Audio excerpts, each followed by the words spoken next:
Hello everyone, this is Formula One News, and in this video, we'll discuss the following.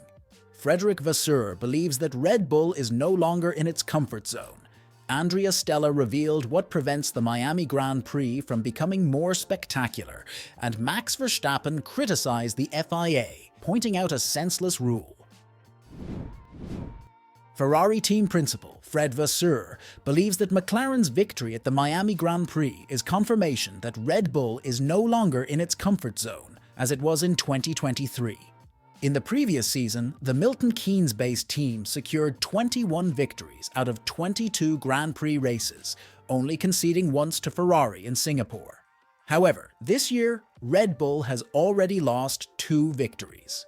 In Australia, Max Verstappen's car let him down, and Sergio Perez couldn't keep up with Ferrari's pace, while in Miami, Max Verstappen couldn't compete with Lando Norris, calling his pace insane. While Vasseur acknowledges that Red Bull is still ahead, he says that closing the gap means Ferrari and McLaren will be able to exert pressure more frequently, preventing them from winning races unchallenged.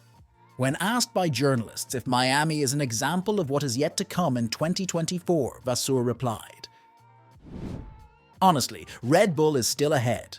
Probably Max could have won today without the story of the safety car. They did the pole position, which means they have still a small advantage. What is true is that compared to 1 year ago, when we are able to do a good job and to put everything together, we are there. It means we are putting them a little bit under pressure. They have to be a bit more aggressive with the strategy. They are not anymore in the comfort zone of last year where it doesn't matter what happens, and after lap 2 they were in front." Furthermore, the Ferrari team principal believes that the absence of a significant pace advantage will force Red Bull to adopt risky race strategies, and with a tightly packed field, even the slightest mistake could cost them a victory. Andrea Stella believes that the Miami track requires a larger DRS zone to make the races more exciting. This year, most overtaking attempts occurred at turn 11, with an exceptionally small number at turn 17 at the end of the 1.3-kilometer straight. Before reaching this straight, drivers navigate through a complex and narrow section of the track, which complicates further attacks at the end of the straight. Stella argues that the time lost by the car passing through these turns outweighs the time that could be gained using DRS, which can be activated practically halfway down the straight. "I have to say we anticipated overtaking to be slightly easier, so we were surprised to see it was so difficult. I think the DRS zone looks like it is ultimately a little too short, because you don't have time to regain the lap time or the distance you lose. Effectively, most of it you lose in the low-speed section. Even in the high-speed section, there are 2 areas preceding the long straight. It looks like you lose a little bit too much to regain this in the straight. It is a little surprising."